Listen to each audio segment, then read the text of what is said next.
네, 오늘도 예배 자리에 나오신 여러분들 환영합니다. 우리 좌우에 계신 분 바라보시면서 한번 인사하겠습니다. 잘 오셨습니다. 우리 인사하겠습니다. 우리 사도신경으로 신앙 고백하겠습니다. 전능하사 천지를 만드신 하나님 아버지를 내가 믿사오며 그 외아들 우리 주 예수 그리스도를 믿사오니 이는 성령으로 잉태하사 동정녀 마리아에게 나시고 본디오 빌라도에게 고난을 받으사 십자가에 못 박혀 죽으시고 장사한 지 사흘 만에 죽은 자 가운데서 다시 살아나시며 하늘에 오르사 전능하신 하나님 아버지 우편에 앉아 계시다가 저리로서 산 자와 죽은 자를 심판하러 오시리라. 성령을 믿사오며 거룩한 공회와 성도가 서로 교통하는 것과 죄를 사하여 주시는 것과 몸이 다시 사는 것과 영원히 사는 것을 믿사옵나이다. 아멘.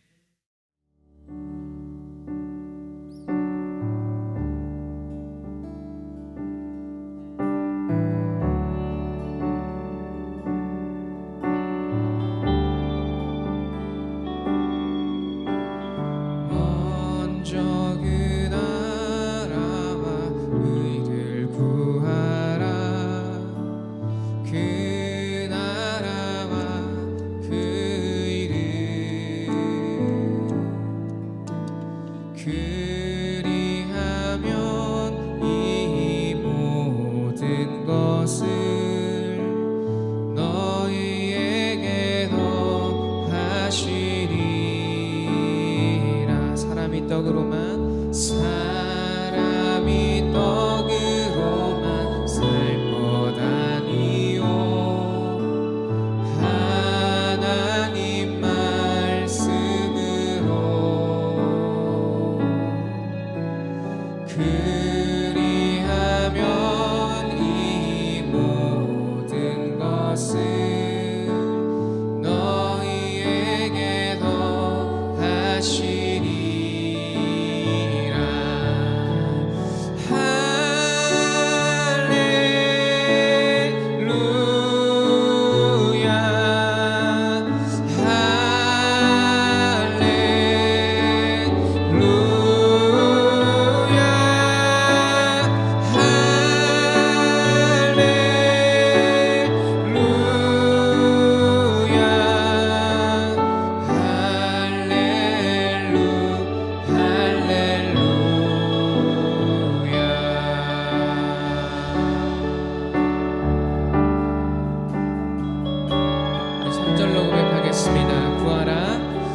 구하라 그리하면 주실 것이요 찾으라 찾을 것이요 두드리라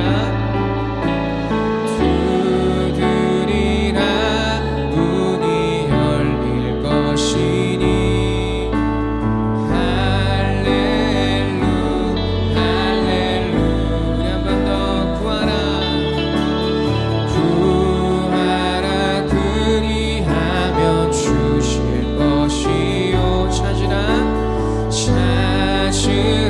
찾을 것이요 두드리라 문이 열릴 것이니 찬양 할렐루야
주를 바라보는 자들에게, 주를 사랑하는 자들에게 주님께서 새 힘을 허락하십니다. 그 주님을 바라고 주의 얼굴을 보아여서 주님께서 주시는 새 힘으로 우리 이 시간 예배하기를 소망합니다. 새 힘 얻으리 주를 바랄 때, 주를 바랄 때, 우리 주를 바랄 때, 새 힘 얻으리 주를 바랄 때, 주를 바랄 때, 우리 주. 한 번 더 새 힘 얻으리, 새 힘 얻으리 주를 바랄 때, 주를 바랄 때, 우리 주. 새 힘 얻으리, 주를 바랄 때, 우리 주. 주님 통치하시네, 주님 통치하시네. 소망 구원 주시네.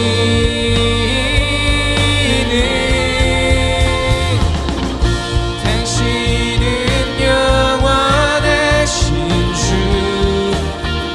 내 영원하신 주. 지치지 않으시는 주님.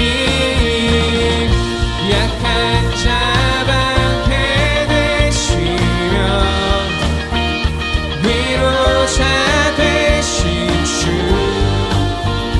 독수리 같은 힘 주시네.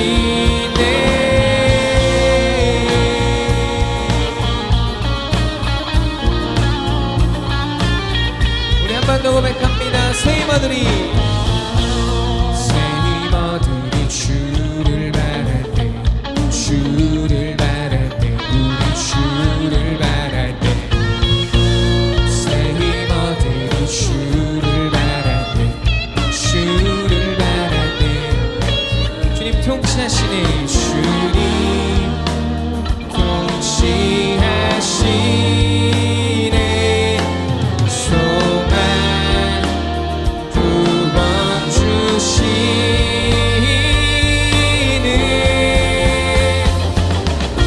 당신은 영원하신 주, 내 영원하신 주. 지치지 않으시는 주님. 약한 자 방패 되시며 위로자 되신 주. 독수리 같은 힘 주시네.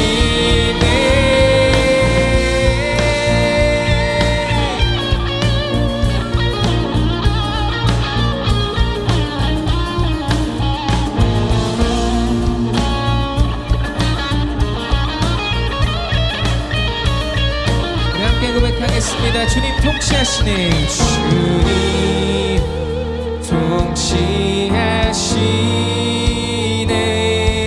소망 구원 주시는 주님, 주님 통치하시네. 소망 구원 주시네. 아멘. 당신은 영원하신 주, 내 영원하신 주. 지치지 않으시는 주. 약한 자 방패 되시며, 약한 자 방패 되시며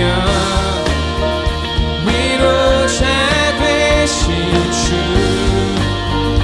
독수리 같은 힘 주시네.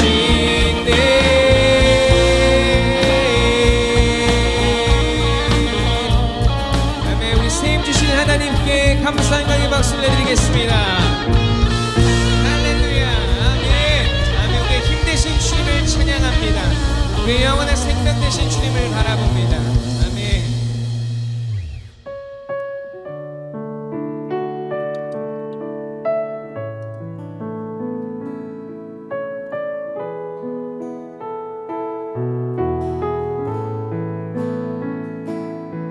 나의 힘이 되신 여호와여,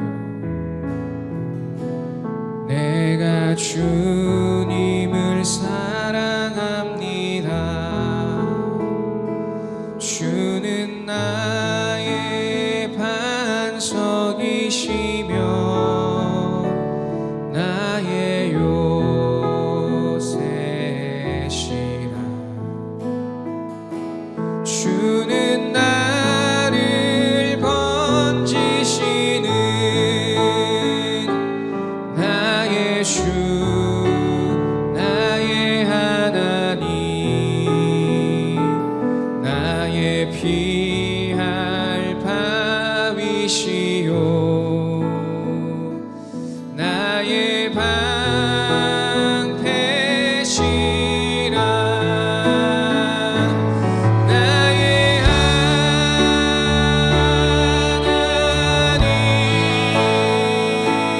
나의 하나님,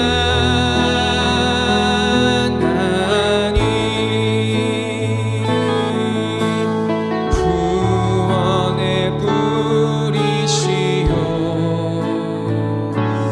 나의 산성이라.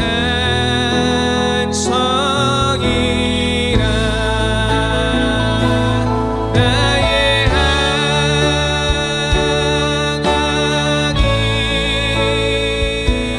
나의 하나님,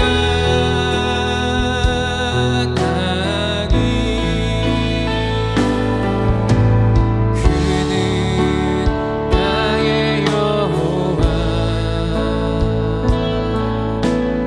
나의 구세주, 나의 생명이신, 나의 생명이신 여호와. 내가 주님을 찬양합니다. 내가 주님을 찬양합니다. 주는 나의 사랑이시며 나의 의지시라. 아멘. 주는 나를 이끄시어 주의 길 인도하시며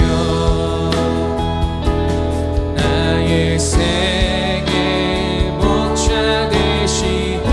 내가 주님을 따르겠습니다. 내가 따르리라. 나의 하나님, 나의 하나님,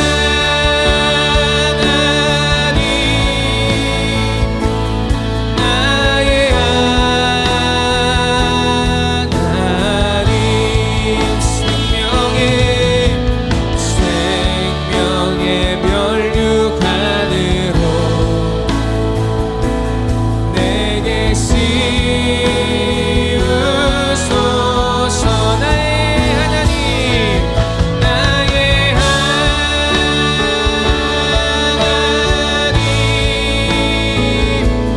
나의 하나님, 그는 나의 여호와. 우리의 영원한 생명 되시고 힘 되신 하나님의 이름을 부릅니다. 나의 하나님, 나의 하나님,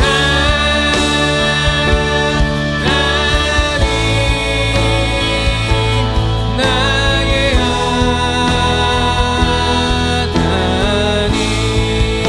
생명의 면류관으로, 생명의 면류관으로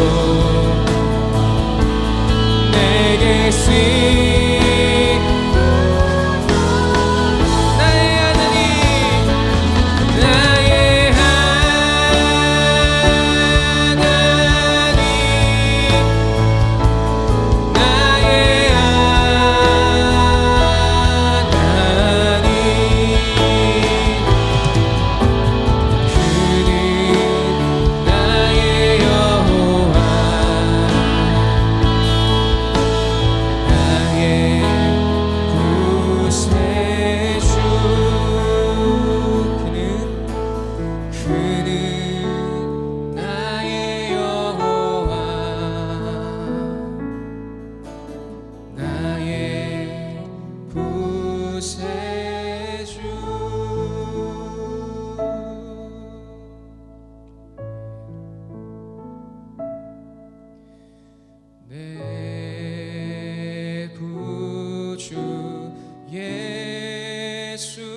고백하겠습니다. 이 세상 떠날 때,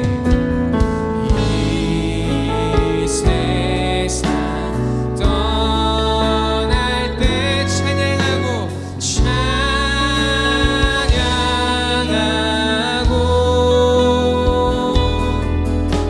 숨 쉴 때 하는 말, 이것이 우리 함께 고백하겠습니다. 다만 내 믿는 말, 다만 내 믿는 말, 내 구주 예수를 더욱더 사랑, 주님을 더 사랑합니다. 이 시간 마지막으로 한 번 더 고백합니다. 다만 내 믿는 말, 다만 내 믿는 말, 내 구주 예수를 더욱더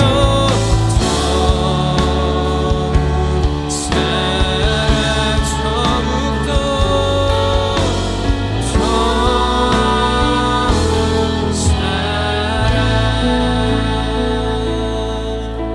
우리 시간 함께 기도하며 나아가겠습니다. 우리 예배를 위해서 주님을 더 사랑할 수 있는 시간 되길 원합니다. 우리 시간 우리의 마음과 예배를 위해서 함께 기도하며 나아가도록 하겠습니다.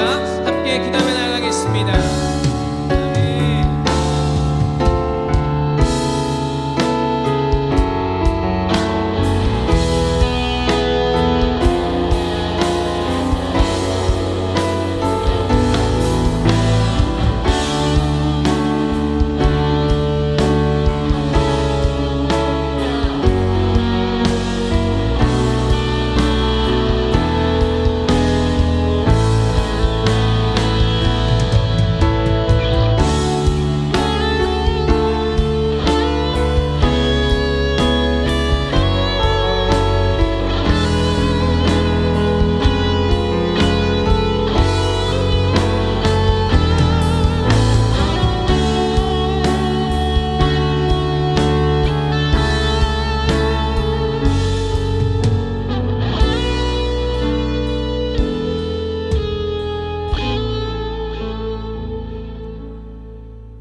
나의 힘이 되신 여호와여, 내가 주를 사랑하나이다. 지금도 살아계셔서 우리의 생사화복을 주관하시는 전능하신 하나님 아버지, 지나간 한 주간 또 저희들 함께하여 주시고 성령 안에서 인도하여 주심을 감사드려옵나이다. 저희들은 이 세상에 살면서 주님의 말씀을 따라 살기보다는 세상 것들에 더 관심을 가지며 그것들을 하나라도 더 채우려고 노력했음을 고백을 합니다. 그렇게 하신 하나님 아버지, 저희들 보혈로 씻어주시고 어두워진 눈을 밝혀주사 신령한 것을 보게 하옵소서. 오늘 또 예배의 주인 되신 그분께만 드려지는 예배, 온전한 예배자 그분께서 찾으시는 그 한 사람 내가 되기를 소망합니다. 오랫동안 지속된 코로나로 인하여 하나님 아버지 생업에 지장을 받거나 중단되지 않게 하옵소서. 여호와께서는 죽이기도 하시고 살리기도 하신다 하셨사오니 모든 이들에게 힘을 주시고 주님만 의지하면서 소망의 끈을 놓치지 않고 그분만 바라보면서 예배하오니 찬송과 영광을 받으시옵소서. 오늘 또 주님의 복된 말씀을 전가하시는 목사님, 하나님이여 함께 하셔서 선포된 말씀이 권세 있게 하셔서 저희들 모두에게 은혜가 넘치게 하옵소서. 모든 말씀을 예수님 이름으로 기도하옵나이다.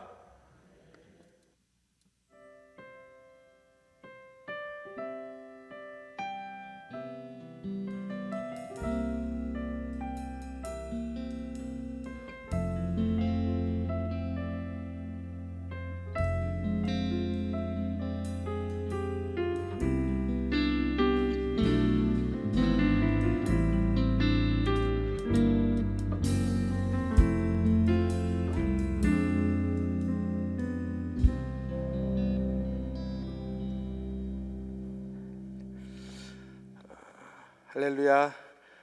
예배분들에게 한번 인사합시다. 잘 오셨습니다. 잘 오셨습니다. 예, 그래요. 우리 2부 예배 위에 또 우리 위원회 같이 모임을 가집니다. 또 우리 주일 예배에 또 우리 마스크하고 거리두기 해서 각 부서 예배도 잘 참여해 주시기를 바랍니다. 우리 부활절 현금으로 우리 기아대책과 협력해서 희망상자 나눔을 우리 가집니다. 우리가 200개를 해서 지금 질량업사무소와 전달을 합니다. 이번 수요일 11시에 우리 전달식을 가지려고 합니다. 우리 시간 되시는 분 오셔서 업사분소 앞에서 간단한 행사를 가집니다. 여러분들 함께 해주시기를 부탁을 드립니다.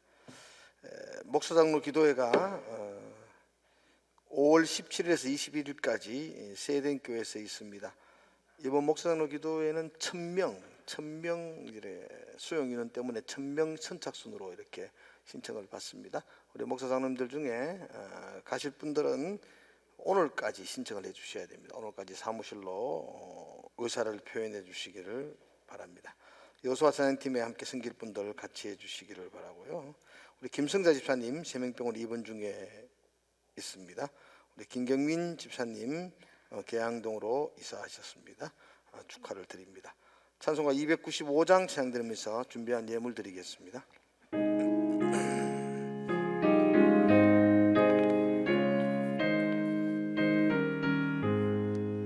큰 죄에 빠진 나를 주 예수 건지사 그 넓은 품에 다시 품으신 은혜는 저 바다보다 깊고 저 너무보다 높다 그 사랑 영원토록 나 찬송하리라. 날로 너무 귀하다 날로 너무 귀하다 한이 없이 넓은 우리 주의 사랑 날로 너무 귀하다. 옛날에 유대 땅에 주 예수 다닐 때 그 은혜 받으려고 큰 눈이 모였네. 눈 먼저 병든 자를 다 고쳐주셨으니 나 같은 죄인까지 그 은혜 받도다. 날로 너무 귀하다 날로 너무 귀하다 한이 없이 넓은 우리 주의 사랑 날로 너무 귀하다. 주 크신 사랑으로 만 백성 위하여 그 십자가의 고난 다 받으셨으니 그 속죄 받은 성도 큰 소리 함께 높여 온 천지 울리도록 주 찬송하리라. 날로 너무 귀하다 날로 너무 귀하다 한이 없이 넓은 우리 주의 사랑 날로 너무 귀하다. 기도하겠습니다. 하나님 감사합니다. 한 주간도 주의 은혜 가운데에 지나게 하셔서 감사합니다. 한 주간도 믿음으로 살 수 있게 하셔서 감사합니다. 하나님이 나와 함께 하셔서 감사를 드립니다. 오늘도 예배하면서 믿음으로 구별하여 드릴 수 있도록 해주셔서 감사를 드립니다. 우리 마음속에 날마다 하나님으로 인하여 감사가 넘쳐나게 해주셔서 감사합니다. 그 감사하는 마음으로 오늘도 예배할 때에 예배하는 한 사람 한 사람의 그 심령 위에 하나님께서 강수와 같은 은혜를 부어 주시옵소서. 이 예물이 복된 곳, 하나님이 기뻐하는 곳에 쓰임받게 하여 주시옵소서. 예수님 이름으로 기도드리옵나이다. 아멘. 오늘은 출애굽기 3장을 보겠습니다. 출애굽기 3장 9절의 말씀입니다. 구약 성경 출애굽기 3장입니다. 9절에서 14절까지 말씀을 우리가 한 절씩 읽도록 하겠습니다.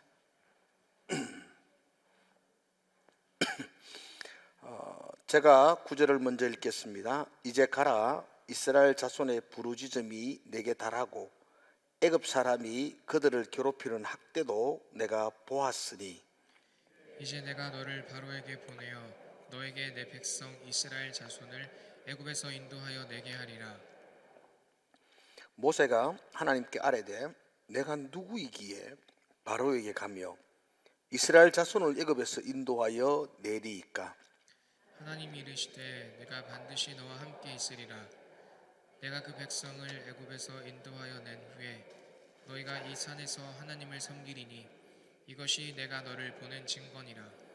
모세가 하나님께 아뢰되 내가 이스라엘 자손에게 가서 이르기를 너희의 조상의 하나님이 나를 너희에게 보내셨다 하면 그들이 내게 묻기를 그의 이름이 무엇이냐 하리니 내가 무엇이라고 그들에게 말하리이까?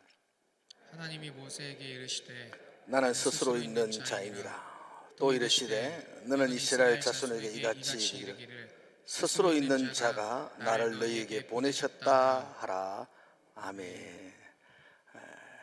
오늘은 옆에 분들에게 좀 떨어져 있지만 들리도록 오늘 참 아름답습니다. 참 멋있습니다. 그렇게 한번 인사합시다. 참 아름답습니다. 예. 우리 지난주는 우리가 요셉에 대한 이야기들 함께 나누었어요. 하나님이 여기까지 인도하셨다. 하나님은 실수하지 않는 분이셨습니다. 하나님은 늘 옳으신 분이셨습니다. 하나님은 요셉과 늘 함께 하셨습니다. 그래서 하나님은 요셉을 애굽의 총리의 자리까지 인도하셨습니다. 그 이후 요셉은 아버지 야곱을 그리고 그 가족들을 애굽으로 모셔왔습니다. 왜냐하면 아직도 5년이나 흉년이 남아있기 때문입니다. 그 5년의 긴 흉년을 가나안 땅에서 보내는 것은 그건 너무 어려운 일이었기에 요셉이 아버지를 비롯한 모든 형제들을 애굽으로 인도합니다. 그리고 애굽의 총리였기 때문에 나일 강변에 아주 기름진 땅, 고센 땅인데요. 그 고센 땅을 기업으로 이렇게 받도록 합니다. 그리고는 많은 세월이 지납니다. 성경 속으로는 약 한 400년이 넘는 세월이 지났습니다. 그리고 출애굽기가 이어지는 겁니다. 그러니까 창세기와 출애굽기 사이는 바로 연결되는 거지만 기간적으로는 430년이 지난 후 일어나는 일들입니다. 그 사이에 애굽은 새로운 왕조가 등장을 했습니다. 그 요셉을 알지 못하는 새 왕이 등장했다고 말합니다. 새로운 왕조라는 것은 우리나라로 말하면 고려시대에서 조선시대로 이렇게 바뀌어졌다고 보는 겁니다. 그렇기 때문에 고려시대 때에 국무총리로 했던 요셉의 후손들이 조선시대로 바뀌어와서 여전히 혜택을 누릴 수 있는 상황은 아니었습니다.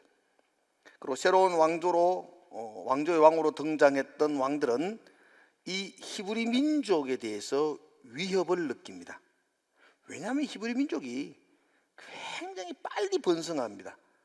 학자들이 연구해 볼 때에 이건 너무 빨라도 너무 빠른 거죠.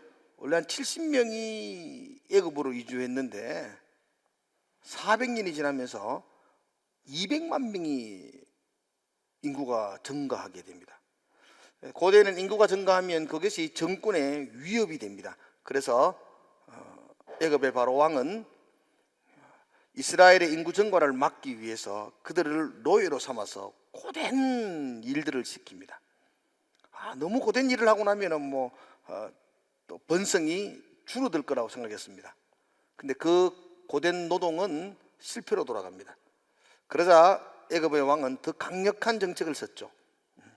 사내아이가 태어나면 다 나일 강변에 던져서 죽여버리는 겁니다. 딸아이가 태어나면 키우지만 남자아이가 태어나면 다 죽을 수밖에 없는 상황이 펼쳐진 것입니다. 이때 태어난 한 아들이 있는데 그 아들이 바로 모세입니다. 레위 지파로, 아버지 아므람, 어머니 요게벳 사이에서 너무 아름다운 한 아이가 태어났다라고 성경은 이야기합니다. 그러나 이런 시대적 상황 때문에 모세는 어머니 아버지 품에서 양육을 받을 수가 없습니다. 석 달 동안 숨겨 키우다가 그 어머니는 눈물을 머금고 갈대 상자를 만들어서 아들 모세를 거기에 담아서 나일 강변에 둘 수밖에 없었습니다. 여러분, 이런 모세 이야기는 다 잘 알고 계시죠? 자녀들에게 한 번 더 설명해 주면 참 좋을 것 같아요. 근데 그 갈대 상자를 애굽 바로 왕의 딸인 공주가 발견하게 되고 그 공주가 그 모세를 자기 아들로 삼아 양육하게 됩니다. 그로 인해서 모세는 40세가 될 때까지 애굽의 바로 왕궁에서 왕자의 신분으로 애굽의 모든 학문을 배우면서 그렇게 성장하게 되었습니다. 그러다가 40세 된 해에 모세의 인생에 큰 한 사건이 일어나죠.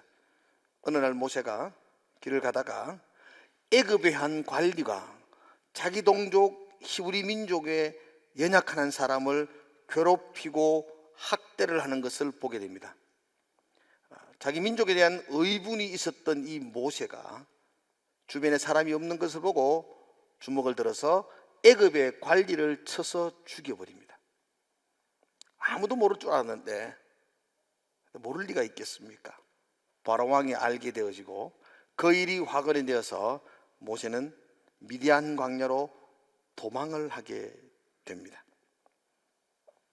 그리고 이제 출애굽기 오늘 읽었던 본문의 3절에 3장의 말씀이 전개되어지는데 그때 모세는 나이가 80이었습니다. 40세에 미디안 광야로 도망을 와서 40년 동안 장인 이드로의 양무리를 돌봐주며 소위 말하면 처가살을 하면서 40년의 시간을 다 보냈던 것입니다. 그럼 모세의 머릿속에 얼마나 많은 생각들이 있었을까요?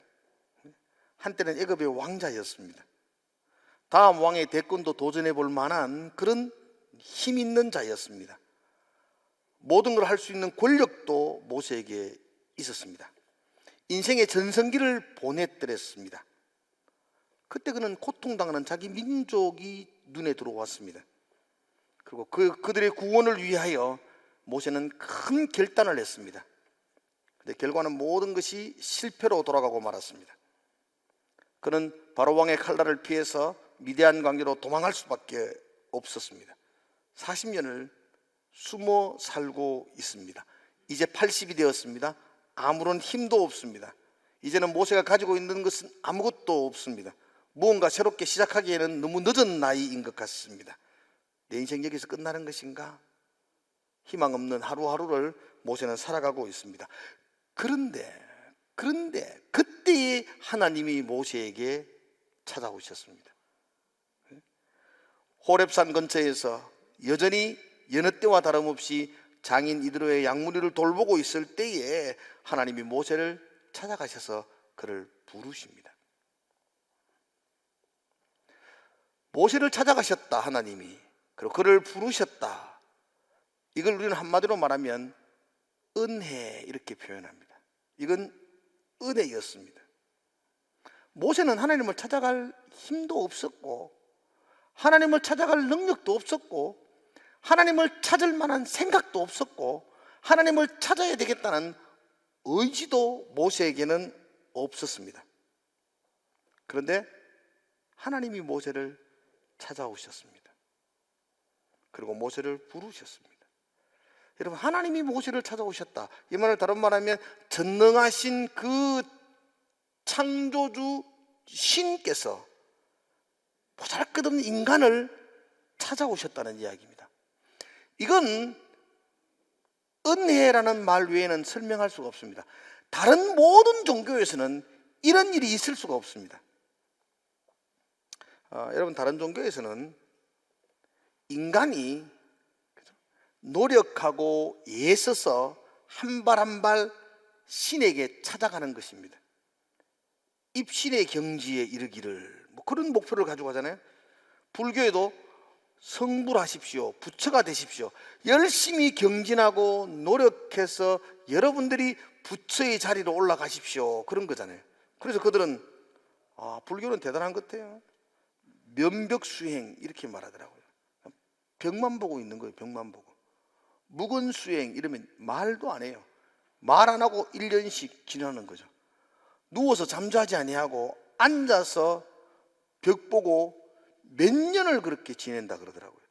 그렇게 자기를 깎고 다듬어서 신에게로 한 발 한 발 나아가는 것이 일반 세상 종교의 특징입니다. 그런데 우리 기독교는 하나님이 우리를 찾아오십니다. 하나님이 모세야, 모세야, 하나님이 부르십니다. 여러분, 하나님이 저보고 네가 내 찾아온나, 하나님이 여러분 보고 네가 노력해가 내 찾아봐라, 그러면 우리가 누가 하나님을 찾을 수가 있겠습니까? 내비게이션 없으면 길도 못 찾는 우리가 어디 하나님을 어떻게 찾아가겠습니까? 우리가 하나님 찾아가겠다고 결단하는 순간에 우리는 우주 미화가 되어버릴 겁니다. 우리는 우리 힘, 우리의 능력, 우리의 아둔함으로 인하여 하나님을 찾을 수가 없습니다. 그런데 하나님이 우리를 찾아오셔서, 하나님이 우리를 부르셔서, 하나님이 우리를 하나님의 나라로 세워주시고 교회로 부르시고 하나님의 자녀가 되게 해 주셨습니다. 그게 은혜죠, 은혜. 그러므로 하나님의 나라는 모세에 의해서 시작되어지고 모세에 의해서 세워진 것이 아닙니다. 아브라함에 의해서 세워진 것도 아니고요. 하나님의 나라는 하나님에 의해서 시작되어지고 하나님의 열심으로 그 나라는 세워집니다. 지금도 하나님은 하나님의 나라를 위하여 일하시는 분이십니다. 우리에게 찾아오셔서 하나님의 나라를 세워 나가시는 분입니다. 하나님이 모세에게 찾아가셔서 모세에게 뭐라고 말씀하시냐는 9절에 기록되어 있습니다. 9절 보실까요? 이제 가라, 이스라엘 자손의 부르짖음이 내게 달하고 애굽 사람이 그들을 괴롭히는 학대도 내가 보았으니. 하나님은 모세에게 찾아오셔서 이제 가라 그렇게 말씀하시면서 그 민족 히브리인이 고통당하는 소리도 들었고 보았다라고 말씀합니다. 그리고 그 민족을 구원하기 위해서 모세에게 애굽으로 돌아가라고 말씀합니다. 우리는 이것을 사명이라고 말합니다. 하나님은 모세를 찾아오셔서 모세에게 사명, 그가 이 땅을 살아가는데 해야 할 일을 그에게 말씀해 주셨습니다. 10절에 이어서 그의 사명은 이렇게 말합니다. 이제 내가 너를 바로에게 보내어 너에게 내 백성 이스라엘 자손을 애굽에서 인도하여 내게 하리라.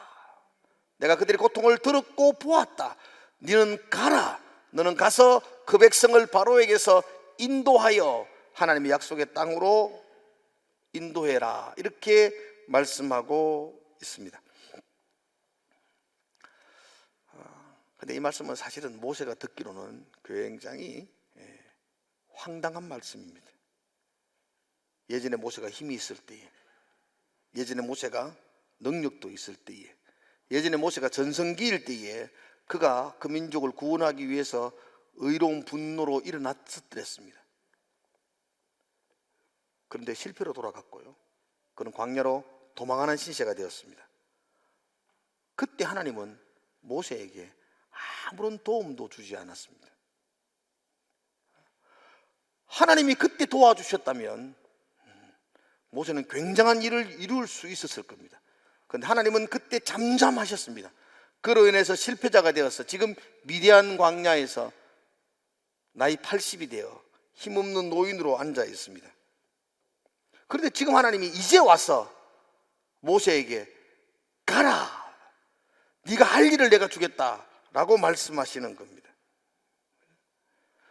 이제 와서 사명을 주실 바에는 예전에 젊을 때, 힘이 있을 때에, 능력이 있을 때에 그때 오셔서 내게 사명을 주셨다면, 그죠? 그러면 능히 내가 감당할 수 있는데, 이제 다 실패하고 아무것도 없고 아무것도 할 수 없는 처지에 있는 나에게 오셔가지고 뭔 거창한 할 일이라고 다시 사명을 주시는지 모세는 황당할 따름이죠. 그래서 모세가 대답합니다. 뭐라고 대답하죠? 11절에 대답하죠. 한번 같이 읽어볼까요? 모세가 뭐라고 대답하는지. 시작. 모세가 하나님께 아뢰되 내가 누구이기에 바로에게 가며 이스라엘 자손을 애굽에서 인도하여 내리. 내가 누구이기에. 여러분, 내가 누구이기에라는 말은 자기가 자신을 몰라서 하는 이야기 아닙니다. 내가 어떻게 그 일을 하겠습니까? 하나님은 내가 누군지 모릅니까? 나 80 늙은이입니다. 나 아무런 힘도 없습니다. 이제는 할 의욕도 없습니다. 이제는 그런 용기도 없습니다. 내가 감히 어떻게 그 일을 하겠습니까? 나는 그 일을 할 수 있는 형편이 지금 못 됩니다 라는 말을 한마디로 내가 누군데 그 엄청난 일을 하겠습니까? 라고 말하는 것입니다. 사실은 모세에게 주셨던 하나님의 그 사명, 그 민족을 구원하라는 말은 만만한 일이 아니잖아요. 한 세 가지 제가 생각해 봤어요. 첫 번째로는 이스라엘 백성들은 모세의 말을 안 듣기 때문입니다. 들을 리가 뭐 있겠습니까? 모세는 백성들에게 존경을 받을 만한 지명도나 인지도가 없어요. 여러분, 이게 진량바닥에 목회하는 제가 다음 대선 때 대통령 후보로 출마한다. 그럼 내가 몇 표가 나오겠어요? 여러분이 찍어줄란가? 모세는 갑자기 나와가지고 내가 너희를 인도하겠다 이렇게 말하면 그 이스라엘 백성들이 뭘 믿고 모세를 따르겠어요? 모세의 인지도와 지명도가 그렇게 높지 않았어요. 그래서 그 일을 어떻게 내가 감당해? 내가 누군데 그 일을 감당하겠느냐는 겁니다. 특별히 이스라엘 민족은 그 400년이 넘도록 그 노예로 있었거든요. 그러다가 갑자기 자유가 주어지면요, 통제를 하기가 어려워요. 모세는 자기 힘으로 능히 그걸 감당할 수 없다고 생각합니다. 그래서 내가 누구이기에 이 일은 내가 할 수 있는 일이 아닙니다 라고 하나님께 이야기하는 겁니다. 또 하나 더, 하나님이 인도하시는 그 가나안 땅은요, 아무도 살지 않는 무인도가 아니에요. 그 가나안 땅은 젖과 꿀이 흐르는 땅이라고 말하잖아요. 그 기름진 땅이에요. 여러분, 기름진 땅, 좋은 땅에는 힘 있는 족속이 차지하고 살아갑니다. 좋은 거는 힘 있는 사람이 차지하거든요. 그렇게 가나안 땅에 있는 7 족속들은요, 장대한 네피림들이었습니다. 거인 족속들이었습니다. 이스라엘 민족, 노예로 지냈던 그 민족을 이끌고 가서 그들을 그 땅에서 쫓아내고 그 땅을 차지한다. 이스라엘 민족에게는 그 땅을 차지할 만한 힘, 능력이 사실은 없어요. 그래서 그 일은 감당하기 어렵다는 거예요. 또 정말 중요한 거 세 번째로는 애굽의 왕 바로가 이스라엘 민족을 독립에 찬성하지 않는다는 것입니다. 여러분, 200만입니다. 200만. 이건 굉장한 인력입니다. 인력. 자신의 힘입니다. 노예들이거든요. 200만이나 되는 노예를 그냥 자유롭게 풀어준다. 이건 있을 수가 없는 일이었어요. 그렇다면 이 모세는 힘을 합쳐가지고 애굽의 바로와 대항하여 독립을 얻어야 되는데 독립을 쟁취할 만한 그런 힘이 사실은 모세에게 없었습니다. 그래서 모세가 말합니다. 내가 누군데 이 어려운 일을 할 수 있겠습니까? 하나님 사람 잘못 본 것 아닙니까? 나 이 일 할 수가 없습니다 라고 하나님께 말하는 겁니다. 자, 그때 하나님이 모세에게 대답해 줍니다. 내가 누구간데, 나 힘도 없고 능력도 없는데 내가 어떻게 그 일을 하겠습니까? 라고 말할 때에 하나님이 모세에게 뭐라고 대답하시는지 볼까요? 12절이거든요. 한번 여러분들 12절 참 중요하니까 같이 한번 보겠습니다. 12절 시작. 하나님이 이르시되 내가 반드시 너와 함께 있으리라. 내가 그 백성을 애굽에서 인도하여 낸 후에 너희가 이 산에서 하나님을 섬기리니 이것이 내가 너를 보낸 증거니라. 아멘. 봐 여러분들, 이게 동문서답이거든요. 내가 누군데 이 일을 하겠습니까? 이러면은 대답이 뭐라고 나오죠? 너는 모세야.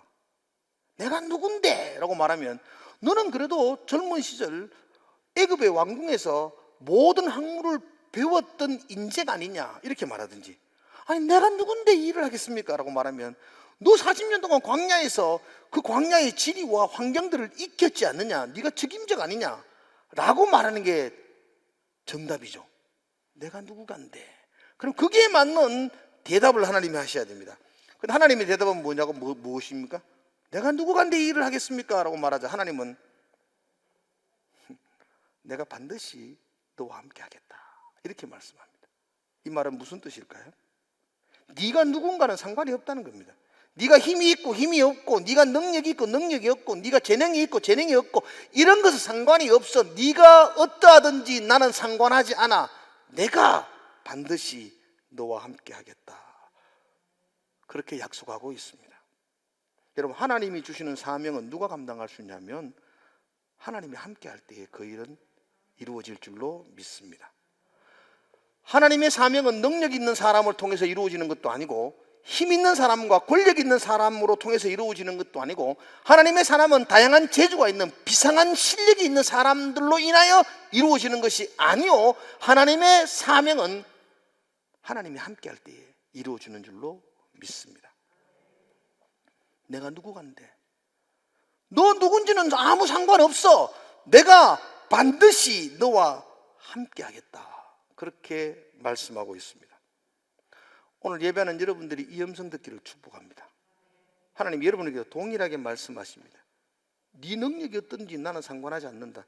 네가 누구든지는 관계하지 않는다. 내가 너와 함께 하겠다. 그러면 반드시 승리할 것이다. 성경 속에서 한 시대를 주도했던, 역사를 좌우했던 사람들의 이야기들을 다 한번 살펴보십시오. 그들은 그의 능력과 힘으로 그 일들을 이루었던 것이 아니었고요, 그들은 한결같이 하나님과 함께했던 사람이었습니다. 하나님이 함께할 때 모든 일을 이룰 수 있을 것이고, 하나님과 함께하지 않으면 모든 일은 실패로 돌아가게 될 줄로 믿습니다. 그러기에 우리의 능력과 우리의 힘이 중요한 것이 아니라 지금 내가 하나님과 함께하느냐를 점검하는 것이 가장 우리에게 우선적인 것이 되어야 합니다. 저는 성경 속에서 삼손 참 대단하다고 보거든요. 삼손 한번 보십시오, 여러분들. 낙이 턱뼈 하나 붙들고 블레셋에 1000명을 무찌릅니다. 우리는 이 아버지들 남자들 힘 있을 때 한창 때는요 16대 1로 싸웠다고 자랑하고 다니죠. 16대 1이 자랑이라면 1000명을 싸웠어요, 낙이 턱뼈 하나로.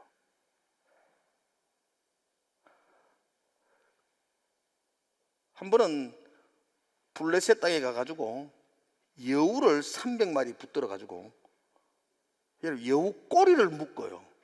거기에다가 횃불을 달아가지고 들판으로 보내버려요. 그래서 블레셋 들판을 다 불바다로 만들었던 사람이 삼손이에요. 여우 300마리를 어떻게 잡아요? 여러분 오늘 나가서 길고양이 한 2마리만 잡아오실래요? 꼬리 한 묶고, 고양이 꼬리 둘이 한 묶고 볼래요? 이 있을 수도 없는 일이에요. 있을 수도 없는 일. 어떻게 그런 일을 했어요, 삼손이? 어떻게 그런 일을 했다고 생각하죠? 하나님이 함께 하시기 때문이었어요.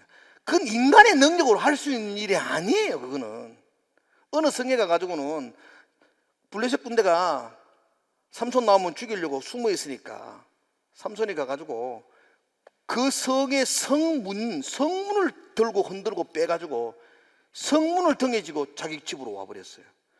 그거 성문짝 그게 1톤이 넘어요.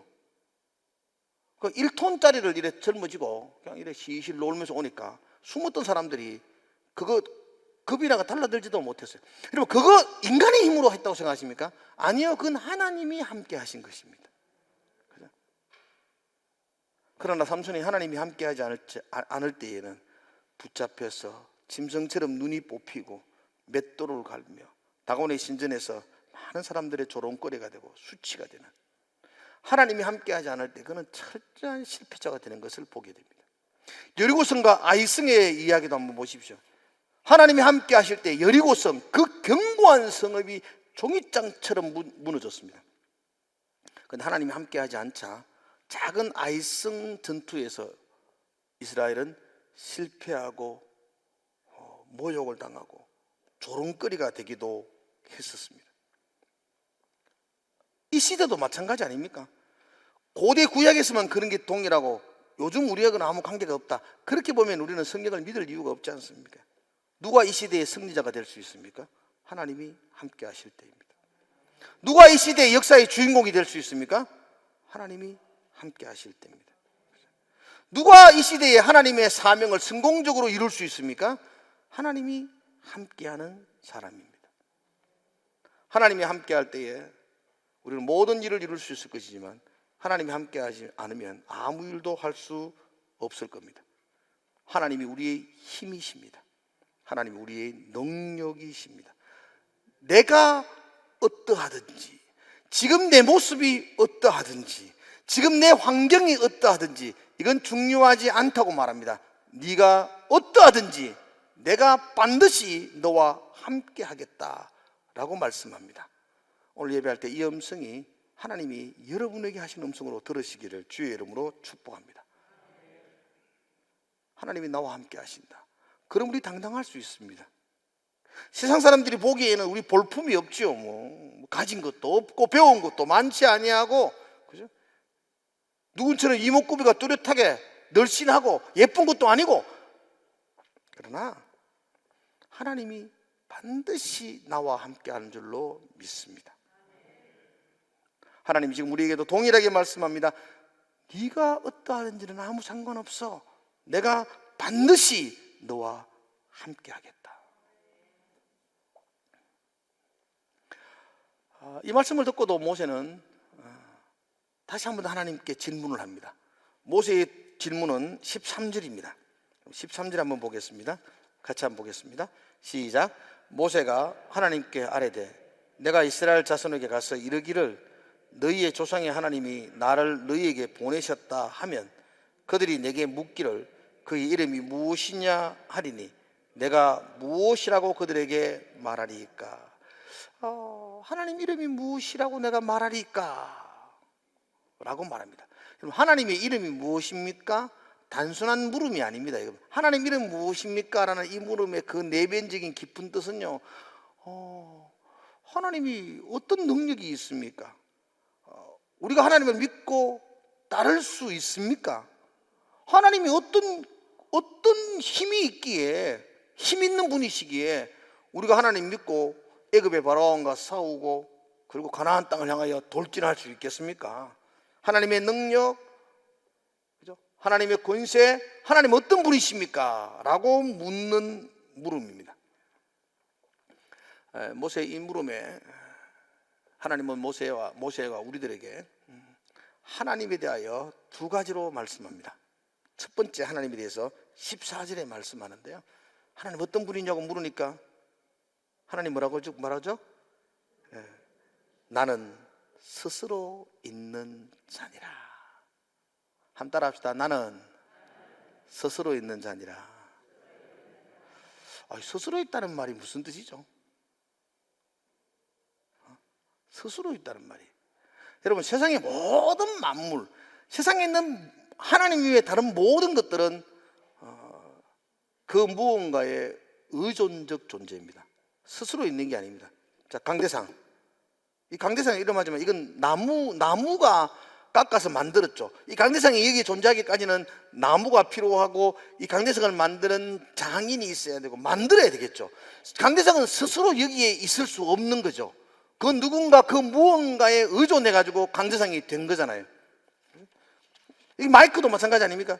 이게 마이크가 스스로 음성을 발하고 정폭하는 거 아니잖아요. 누군가가 이거 만들어야 되고 여기에 전선이 들어와야만이 이 마이크가 제 기능을 발휘하는 거지 않습니까? 그러니까 모든 것들이 우리 인간 흙으로 만들어졌고 부모님이 계시니까 내가 여기 있는 건 아니에요. 부모님에 의존되어서 내가 여기 있는 거죠. 내 스스로, 내 독립적으로 내 혼자 존재하는 것은 아무것도 없습니다. 하나님은 스스로 있는 자다. 나는 누구에 의존하지 아니하는 내 스스로 영원전부터 영원까지 스스로 존재하는 분, 그래서 그분을 전능하신 분, 그죠? 전능자, 못할 것 전혀 없는, 상상할 수 없는 스스로 존재하시는 전능하신 분, 이런 뜻입니다. 하나님 누구세요? 우리가 하나님을 뭘 믿고 따라가겠어요? 라고 모세가 말하자 하나님은 나 스스로 있어. 전능한 존재야. 네가 믿고 따르기에 충분한 전능한 능력이 있다 라고 말씀하는 겁니다. 하나님 전능하신 줄로 믿으십니다. 그죠? 그 전능한 하나님이 여러분과 함께 한다는데 뭐 꿀릴 게 있어요? 우울할 일이 있나요? 그 전능한 하나님이 여러분과 함께 한다, 우리와 함께 하겠다는데, 반드시 내가 너와 함께 하겠다는데 염려할 게 있나요? 그래도 염려하지요. 그걸 불신이라 그래요. 불신. 하나님을 믿지 못하는 불신. 하나님은 전능하신 분입니다. 또 하나님 어떤 분이냐고 말할 때에 15절에 이렇게 말합니다. 15절에는 뭐라고 말하죠? 한번 15절만 우리 마지막으로 읽어볼까요? 15절 시작. 하나님이 또 모세에게 이르시되 너는 이스라엘 자손에게 이같이 이르기를 너희 조상의 하나님 여호와 곧 아브라함의 하나님 이삭의 하나님 야곱의 하나님께서 나를 너희에게 보내셨다 하라. 이는 나의 영원한 이름이요 대대로 기억할 나의 칭호니라. 그래서 조상의 하나님이다 이 말이죠. 아브라함의 하나님, 이삭의 하나님, 야곱의 하나님, 아브라함에게 보여주셨던 그 약속을 이루셨던 그 하나님, 이삭과 야곱의 삶 가운데 역사하셨던 그 하나님, 요셉을 인도하셨던 그 하나님, 나는 그 하나님이다. 이 말을 다른 말로 하면 내 어머니의 하나님, 내 할아버지의 하나님, 이 땅에 복음을 전하자 우리 진량지역교회를 세웠던 우리 안희화 선교사님, 그분과 역사하시고 함께 하셨던 그 하나님, 그죠? 그 하나님. 손양원 목사님과 함께 하셨던 그 하나님, 주기철 목사님과 함께 하셨던 그 하나님, 그 하나님이 지금 너와 함께 하겠다라고 말씀합니다. 변함이 없다는 겁니다. 그때 그 하나님, 변함없는 그 하나님, 그 스스로 계신 그 하나님, 그 전능하신 하나님이 그 옛날 역사하셨던 그 역사하심으로 너와 함께 하겠다라고 약속해 주고 있습니다. 이 하나님이 모세를 부르셨습니다. 이 하나님이 저와 여러분을 하나님의 자녀로 부르셨습니다. 그 하나님이 저와 여러분들에게 이 땅에서 하나님 나라를 세우는 사명을 주셨습니다. 그 사명은 어렵고 힘든 일이겠지만 그건 내 능력으로, 내 힘과 내 재능으로 하는 게 아니라고 말합니다. 네가 누구든 간에, 네가 어떤 재능이 있든 간에 그건 관계없어. 내가 반드시 너와 함께 하겠다 약속하고 있습니다. 그 약속이 저와 여러분에게 힘이 되기를 축복합니다. 오늘 저와 여러분들이 이 말씀을 이렇게 끝을 내면서 마무리를 하면서 잊지 말아야 될 것 있습니다. 정말 잊지 마십시오. 내가 어떤 상황에 있든지, 지금 내가 어떤 형편에 있든지, 내가 어떤 환경에 있든지 그건 상관없다는 것입니다. 내가 정말로 붙들어야 될 것은 하나님이 나와 함께 하심입니다. 그리고 하나님은 그렇게 약속했습니다. 네가 누구든 상관없어, 내가 반드시 너와 함께 하겠다라고 약속하셨습니다. 그 약속이 여러분에게 힘이 되기를 축복합니다. 이사야 41장 10절에 마지막 구절을 한번 여러분들과 함께 같이 한번 읽었으면 좋겠는데요. 같이 한번 볼까요? PPT 한번 볼까요? 한번 같이 읽읍시다. 시작. 두려워하지 말라. 내가 너와 함께함이라. 놀라지 말라. 내가 내 하나님이 되리라. 내가 너를 굳세게 하리라. 참으로 너를 도와주리라. 참으로 너의 오른 너를 붙들리라. 아멘. 이 말씀을 외우시는 한 주간 되시기를 바랍니다. 두려워하지 말라. 내가 너와 함께함이라. 놀라지 마라. 내가 내 하나님이 됨이라. 내가 너를 굳세게 하리라. 참으로 너를 붙들리라. 나의 의로운 오른손으로 너를 붙들리라. 이 하나님은 변함이 없습니다.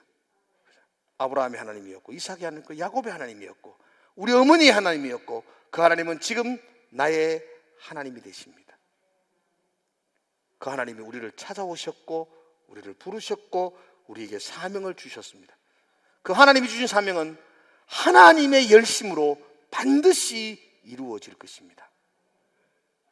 그 힘을 가지고, 그 소망을 붙들고 여러분 기도하시는, 그리고 그것이 여러분들의 삶 속에 힘이 되시는 그런 여러분과 제가 되기를 주의 이름으로 축복을 드립니다.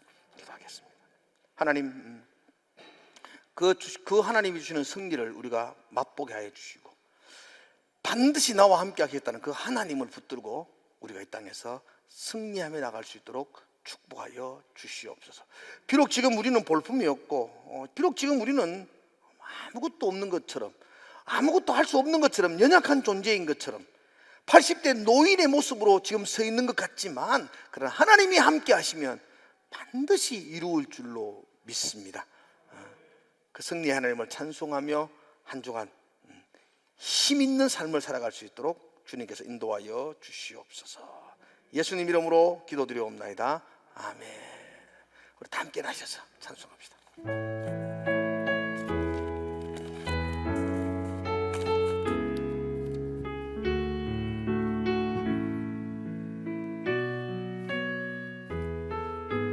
우리 승리를 노래하며 찬양합시다. 피난처 되시는 주 예수, 영원한 승리의 왕, 주님의 얼굴을 구할 때 주의 빛 비추시네. 전쟁은 여호와께, 전쟁은 주님께 속했네. 승리는 우리의 것. 예수의 이름을 높이며 영원히 찬양하리. 아멘. 주님의 온 땅은 들리고 우리 기도에 하늘은 여시네. 온 민족과 열방 주께 경배해. 영원히 노자에 계신 우리 아름답다 피난처 되시는 주님, 피난처 되시는 주 예수, 영원한 승리의 왕, 주님의 얼굴을 구할 때 주의 빛 비추시네. 전쟁은 주님께 속하네. 전쟁은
이제는 우리 주 예수 그리스도의 크신 은혜와 하나님 아버지의 무한하신 사랑하심과 성령의 충만하심의 은혜가 반드시 나와 함께 하시겠다고 약속하신 그 하나님의 약속을 붙들고 우리를 부르신 그 부르심 앞에서 맡겨진 사역들을 잘 감당하기를 소망하는 우리 모든 성도들의 머리 위에 이제로부터 영원토록 함께 있을지어다. 아멘.